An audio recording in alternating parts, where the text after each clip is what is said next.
Hello. I've mentioned several times that in MSCI 342 and this whole practice of software engineering, that the team and learning how to function in a team is a critical part of that. So what I'm going to talk about now are the first 8 rules that we have in MSCI 342 about team behavior. I think there's about 17 or so. We'll come to the other ones as we go through the course, but these are some of the most important ones and ones we really should talk about before we start working in teams. All right, so what's the first one? Now this first one uh, sort of comes from observing student teams over the years. And basically the idea is to get everyone to work at their best.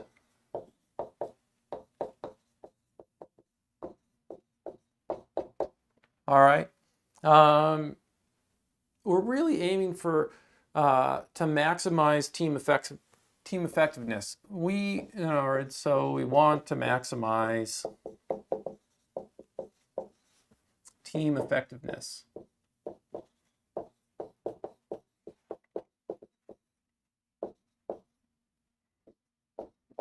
And the big idea here about this is that it requires everyone on the team functioning to really maximize it. It does no good for us to only have a couple of people doing work, okay? There is a way for everyone to contribute. And we really want to focus on getting everyone contributing. Everyone wants to actually contribute. Now, I know some of you in your minds may say, oh, that's not true. But in general, from what I hear from students, is absolutely. They want to contribute. They want to learn. The idea is to be on the team. This is a learning experience here. Okay, they didn't come to the university for someone else to do all the schoolwork. All right, they came to learn. We like to learn things. That's why we're in university. And if some team members aren't able to contribute by the way that the team is functioning, so not out of their own wishes or desires, but it's really out of the way the team's functioning, we have a breakdown, and we really don't want that. But this also is just talking about in general about how do we get good teams to function. So I want to mention, that not everyone is equal on a given skill. Okay.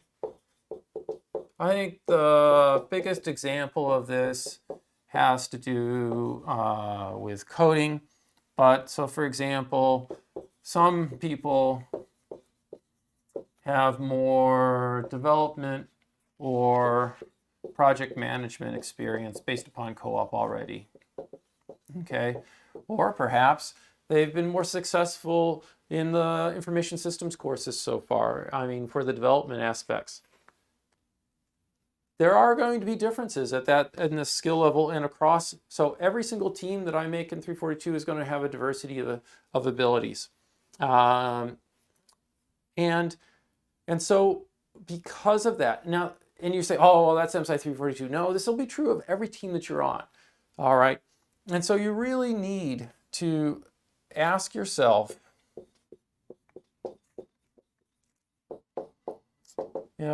are my actions helping the team be more effective?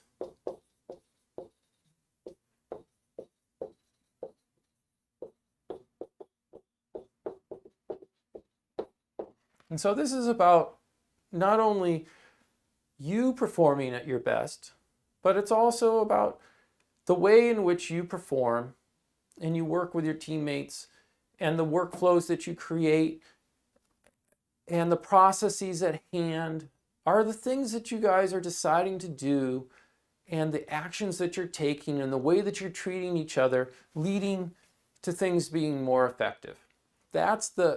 You've got to always be thinking about this. How can we be making people be able to work more effectively?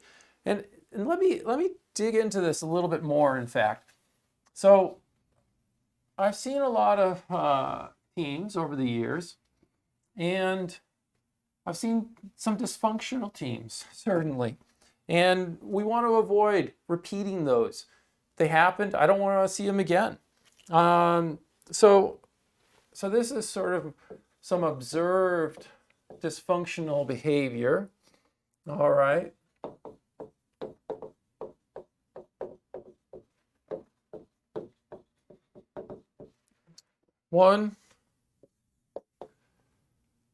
First thing is, so again, a lot of this seems to happen with, again, this diversity of skill on the team. So even with student-picked teams, so where the students pick the team members themselves, this can happen, where we get a do-it-all leader. And I hesitate to actually even call them a leader. But what this is someone who's just like, I need this project to be super successful, and the way it's going to be super successful is if I basically do all the work, So they might bark out orders for small, trivial, boring work to the other team members, but gosh darn it, they're going to write up the report because they can't trust you to write up anything on the report correctly. They're going to do the analysis. They're going to do this and they're going to do that, and this is going to be this idea and it's going to be that idea, and we're going to get a good grade. I promise you, we're going to all get a good grade. Now, let's go. And they're largely doing all the heavy lifting, leaving nothing else for other people. And as I mentioned earlier, most students actually don't like that. The do-it-all leader thinks the other students like it because I guarantee you we're going to get a 95. I know how to do this. This is the way it's going to be. But the other students, they're not really learning, and they're not, so you learn by doing. And so this is really actually very negative behavior. I don't want to see that happen in MSCI 342. What this really is again, and this turns a team into one person's output. What often happens to these do-it-all people is they get really nasty when it comes time to review their teammates. They didn't do anything. I did it all. They will say that. They will say that on their peer feedback. I did it all. So this is not good. It's largely, you're taking a large team and you're squishing it down to the value of one person. That is not maximizing team effectiveness. Then there's I've been really surprised to see this as a behavior, but it's happened a couple of times actually, which is the screw you all. All right. So this is basically the person is just like, for whatever reason, they've decided to become sort of, I don't know, disgusted with their teammates. Their teammates are beneath them, and so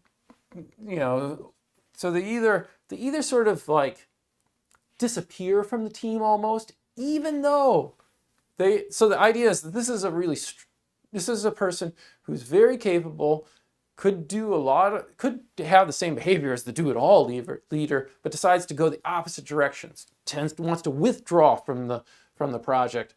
So it's screw you all, or basically they enter into this mindset. Well, I'm going to produce the same amount of output as you. words. All right, so so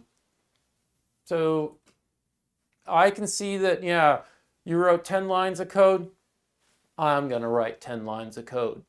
Now, it may well have been that the strong, capable, more capable student, we're all capable, but the strong student with the skill strength and like development could have produced the 10 lines of code in 10 minutes. And it took the other student who's still learning, struggling, 2 hours of hard work to figure out those 10 lines of code. But the screw you all person is just like, If that's how much work I see coming out of you, that's all the work you're going to get out of me. Now, of course, it's not the same thing. The screw you all, the strong person only took 10 minutes. The other person took 2 hours. That's not fair. You know, if you're capable of producing lots of work quickly, you should produce lots of work. Okay, there's no doubt about it. So if your teammate puts in 5 hours, that week, you should be putting in 5 hours that week. You might produce 10 times as much output as them. And this has been shown certainly on software teams in the professional world. There can be some people who are like a factor of 10 more productive with regard to writing code than other people. And these are professional developers. So we don't like, I'm gonna stop working. That is super negative. And so these sort of, these results, these teams, while this is one person's output and it kind of looks good, these teams fall apart when this happens. The other team members need the guidance, the leadership of the person who knows how to do stuff. It's a team. And by choosing to sort of ostracize yourself from the team, it doesn't lead to any good things. So what's the solution here? The solution, and this is all in the context of maximizing the team output, is basically we need, and I've seen this actually happen, and this is how I sort of learned about this, is that we have instead the notion of a teacher leader. And what does a teacher leader do? All right, the teacher leader spends their time bringing up to speed the other team members so that they can contribute more. Okay, so it may very well be, well, okay, yeah, I know all about cascading style sheets. I'm really on top of that. What I'm going to do is I'm going to hold a small tutorial with all you guys, and I'm going to bring you up to speed, and now you'll be able to contribute to doing styling of our web pages. Or actually, yeah, ERD diagrams, I really get those. I know you might not, but I really do. So here, let me help you guys with this. It could be, we'll talk about this later in the course, pair programming. Yeah, why don't I pair with you? And so we'll work to develop your skill set of being able to test controllers with integration tests, or we're going to do some system testing. I'm going to get you up to speed on these things. Could be all sorts of stuff, all right? But the teacher leader doesn't do it all, doesn't withdraw, but instead works to help make everyone more effective, largely by teaching skills and knowledge that they have to other people. It takes time to do that, but in fact, then the overall productivity of the team goes up a huge amount. What's interesting is, again, I mentioned, when this happens, often this person is negative to everyone on the team. And sure, after browbeating the other people on the team, the other people says, yeah, so-and-so really did a ton of work. They don't really like it, but they'll give the person credit. But it's a whole messed up situation. This, you've got everyone on the team mad. This one is fascinating. No one is liked more, from what I can see, than the teacher leaders on their teams. Everyone loves their dedication, their willingness to help other people. They came to university to learn, and now they have someone on their team who's actually helping them do that. So if you're in a situation where you're of a certain skill set stronger, take in mind of how you're going to help other people work better at it. All right. If that's really the mindset that we have. And so while this is all in the context of overall team effectiveness, it does actually lead to some new rules as well for us. So sort of these rules build upon the first one, which is maximizing effectiveness. And that's a general overall one. These are a little bit more specific with regard to this. So 2, a good teammate basically reaches out to teammates that may need help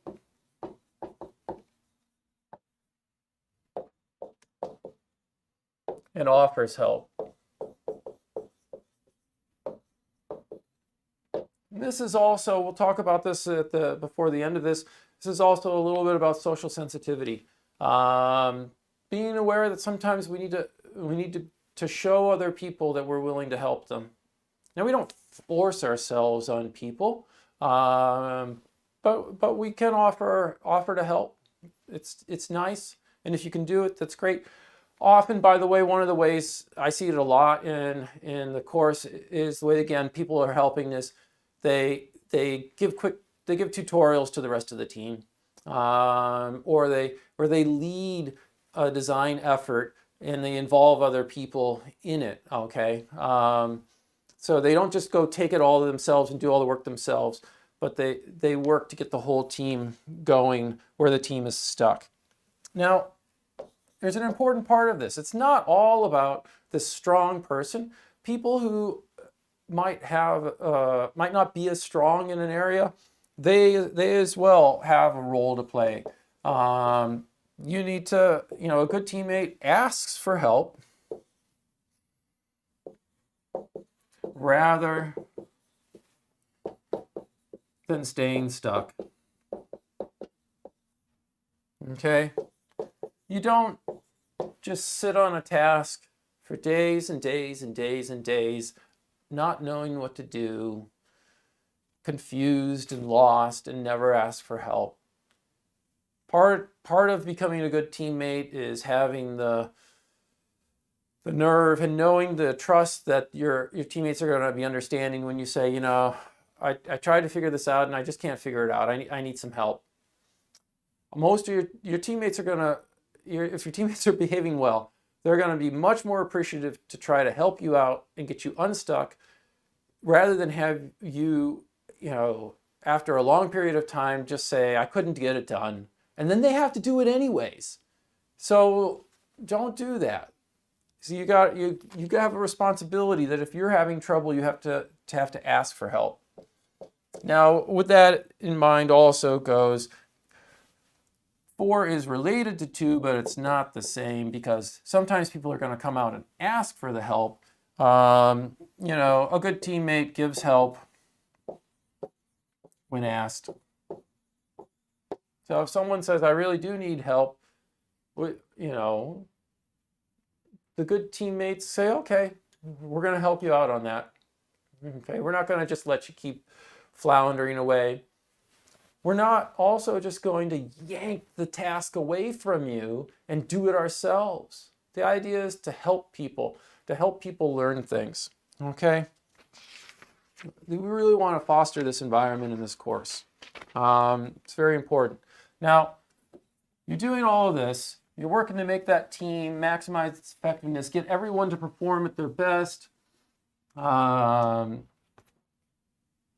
of the places where I see student teams get hung up is sometimes student teams go look at other student teams and they're like, that team's doing this, and you know what? We're better than them. I don't know why they got that grade. They start comparing grades across teams. Within teams, students get really hung up. Sometimes there is someone who, for whatever reason, is not actually contributing very much. There's a whole host of reasons.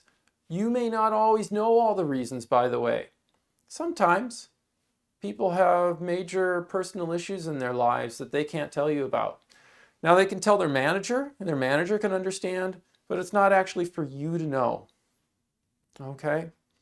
And so rather than you wasting a lot of emotional energy on what other people are getting done or not getting done or what grades they're getting, you need to really understand, and this goes for the work world as well, is that the manager is responsible for rewards and punishments. And maybe punishments is just simply lack of rewards if you don't like that idea of punishments. All right. Again, remember, your job is to make the team as successful as possible. So don't worry about others' performance unless you can find some way to help them and thus help the team.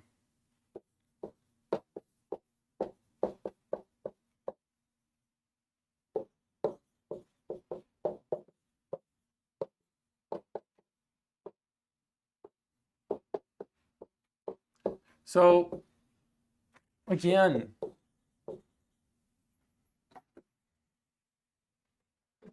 you're not here to waste your emotional energy on getting mad at people because they're not contributing enough to the team.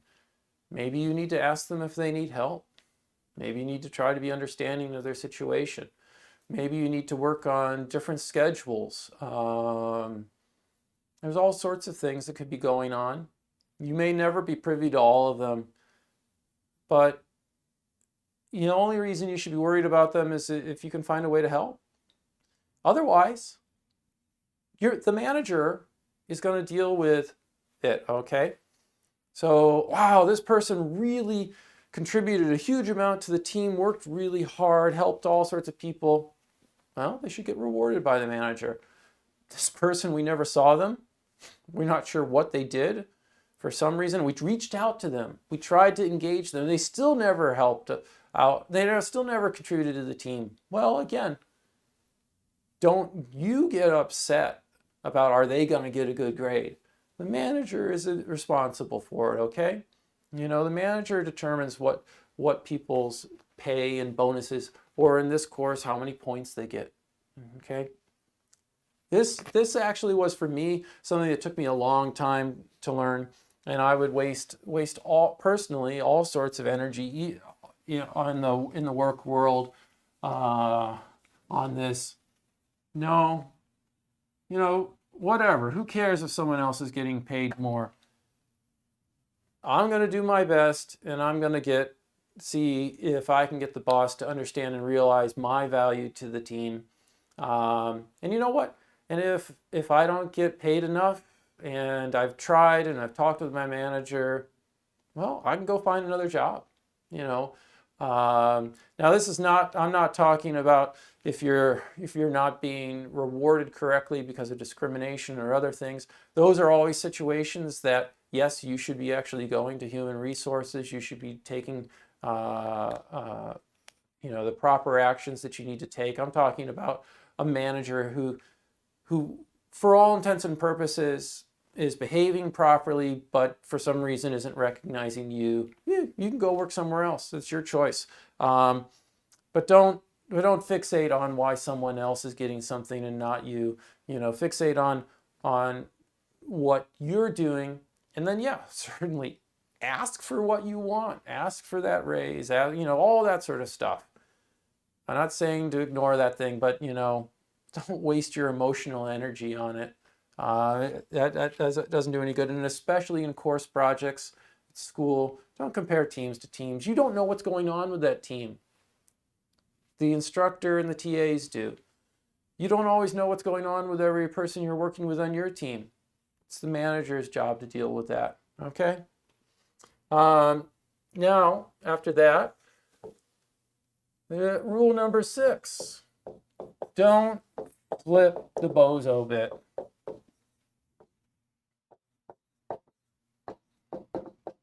And this comes from McCarthy in the Dynamics of Software Development book. I should be able to have this reading and learn for you to be able to read it if you'd like to in detail. This comes from, McCarthy was at Microsoft, so this is sort of Microsoft lingo. Some people really do not like the idea of, what's this bozo bit thing?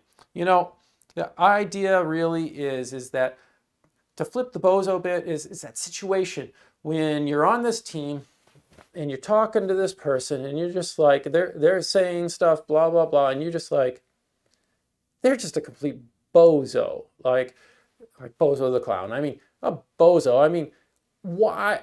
Like, I'm not going to, basically, nothing they say makes any sense. They always have these stupid ideas. I'm not going to listen to it. I'm going to flip the bozo bit. So every single time this person talks, I just ignore it because they're a bozo. Don't do that. You know, you are all on this team for a reason. You are all at university. You're all at the University of Waterloo. You all have, you know, excellent capabilities and standards. And the same thing, you're going to go work at these companies and you're going to be put on teams with creative people. Different backgrounds, different abilities, but you're going to be filled with teams of creative people. Everyone has something to contribute. Okay, so if you flip the bozo bit, you're going to crush the creativity and the amount of ideas that a team is able to produce because ideas build upon ideas. So do not flip it on others. So not on others. And as well, you know, so from a self standpoint, don't flip it on yourself, okay? Don't let other people beat you down and convince you that you don't have good ideas. And so therefore you don't offer ideas anymore. You don't say anything. No. We need everyone thinking, okay? We need everyone thinking. Everyone thinking and contributing to the creativity of the team.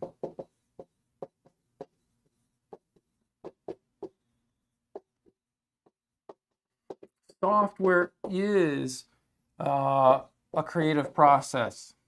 Engineering is a creative process. We need those great ideas if we're going to make big advances to really do really great things. Now, if you don't like this whole bozo bit thing and you don't get it, let's just put it in simpler terms actually, which is, you know, rule number 6 is basically listen to the ideas of others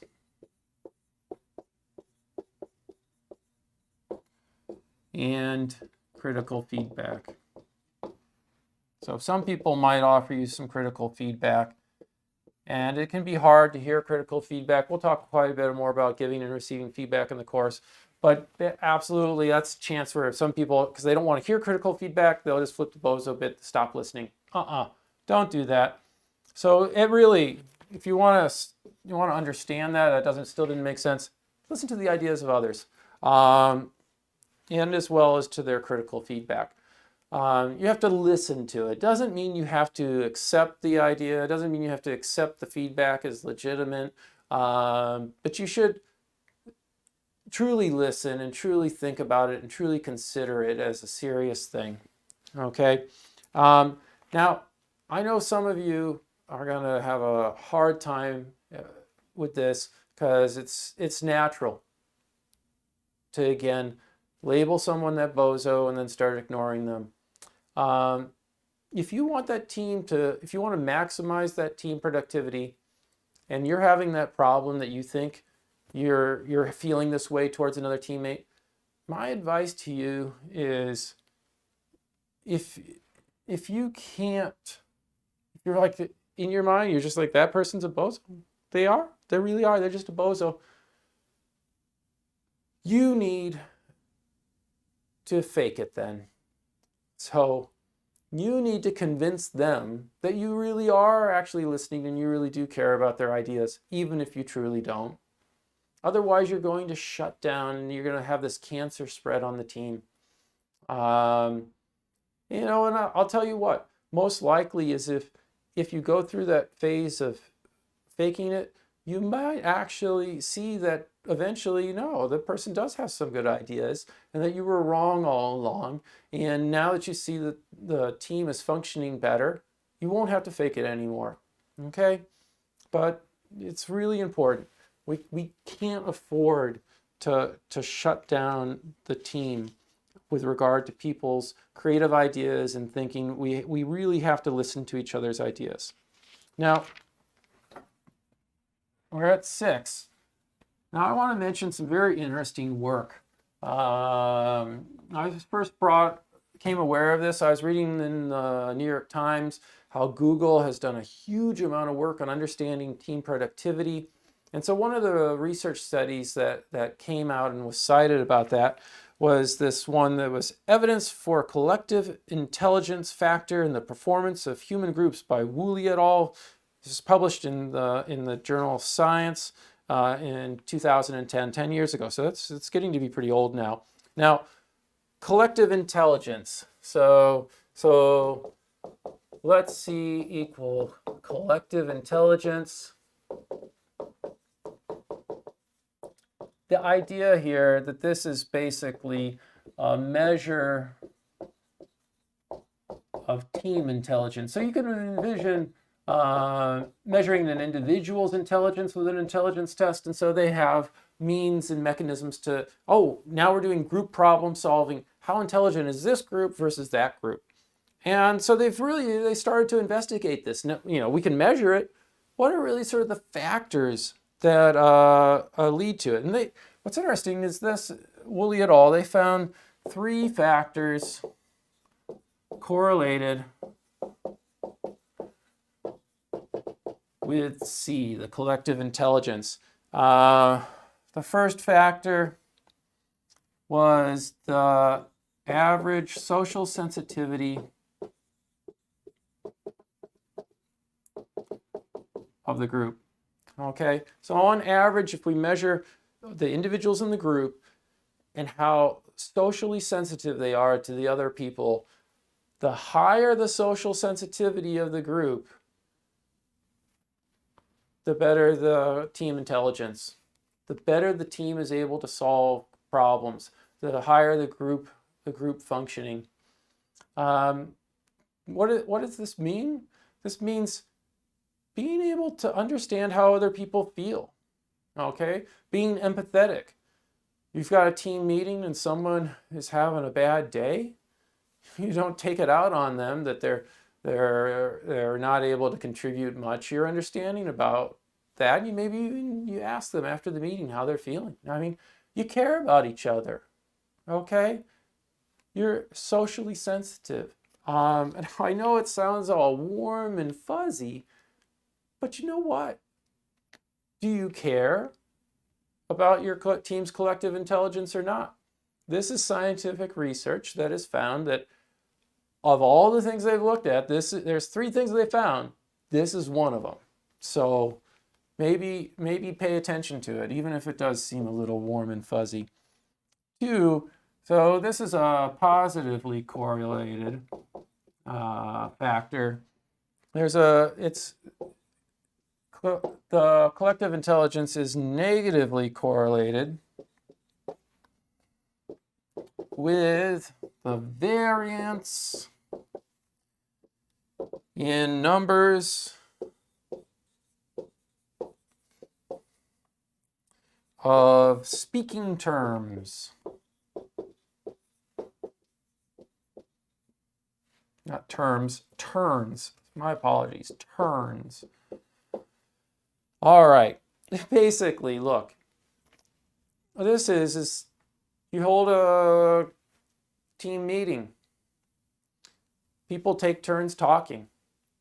If someone has more turns, if in general there's a set of people who have more turns talking than other people, the variance of the number of turns talking is higher. So that's negatively correlated. So basically what it means is if you want your team to have higher collective intelligence, you need to not have people dominate conversations. You need to have people basically talking equal amounts of time, taking their turns. Everyone has a chance to say something. Okay? Now, the third thing is something that you don't have much control over, but the third thing is actually believed to be basically partly connected to, most likely connected to these, which again, now there's a positive correlation for the third one. Collective intelligence is positively correlated with the proportion of females in the group. That's right. So the more women you have on a team, more likely the more collectively intelligent the team is. And why? Again, most likely because in general, these sort of more warm and fuzzy things are things that women have either been taught or maybe it's natural. We don't know. But basically, yeah, more socially sensitive and more notion of people taking their proper turns. And absolutely, this is probably one of the biggest things that men have a problem with, which is interrupting other people. That's something that's a really bad habit. It's often a way to show dominance. It's actually very rude. You got to learn to break that. You got to hold your tongue, and you got to let other people talk. You come up with a good idea while someone else is talking, make a note. If you do interrupt someone, absolutely apologize immediately and say, I'm sorry, I didn't mean to interrupt you. This came out, my apologies. Because, I was once in a meeting in my first job. Yes, I think I had a bad case of liking to interrupt people and tell them all my great ideas and stuff. And this was a senior member on the team, and he took me down several notches. Made me very aware. No, don't be interrupting people. It's not appropriate. You got to work at it to not do it. Okay. Now this whole thing really leads to some other rules that we have then in the course. And we're going to just lay them out then explicitly for team behavior. In simple terms, a good team member takes turns in conversations. Goes along with do not interrupt others.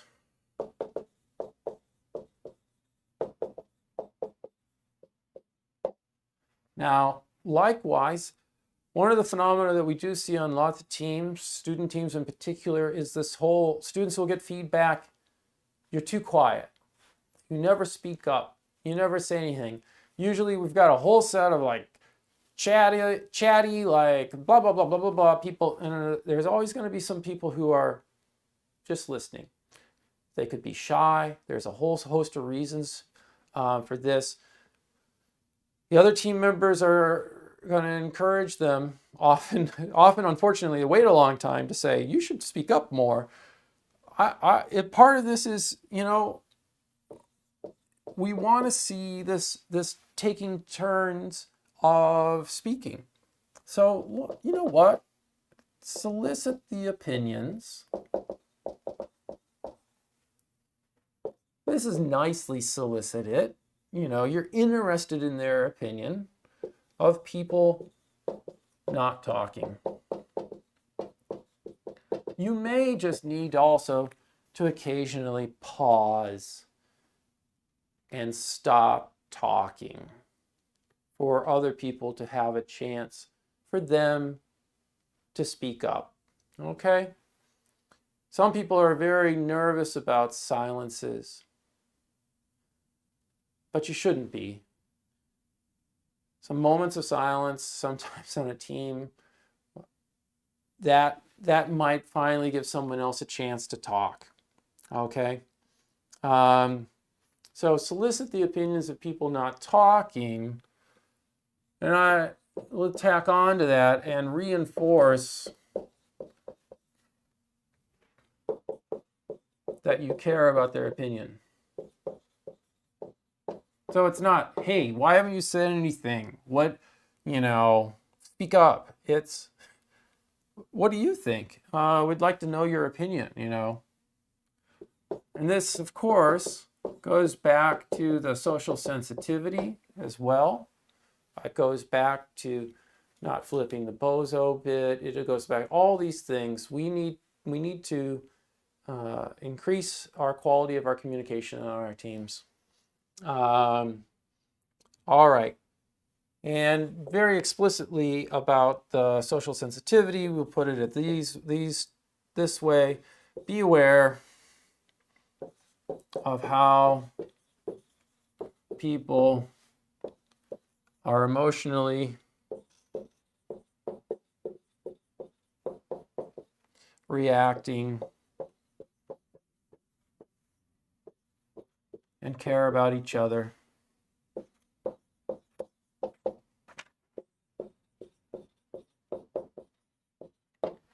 There's no need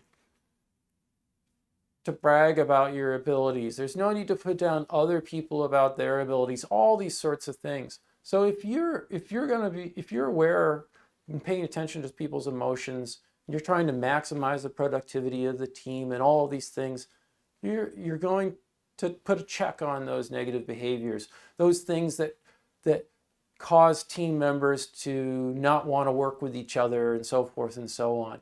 It's just so vitally important that we're working to keep people interested in contributing their ideas, their skill sets, their energy. We got to listen to people and so forth and so on. There's a whole bunch of other rules, as I said, but these are a good set of rules to start with in the course. All right.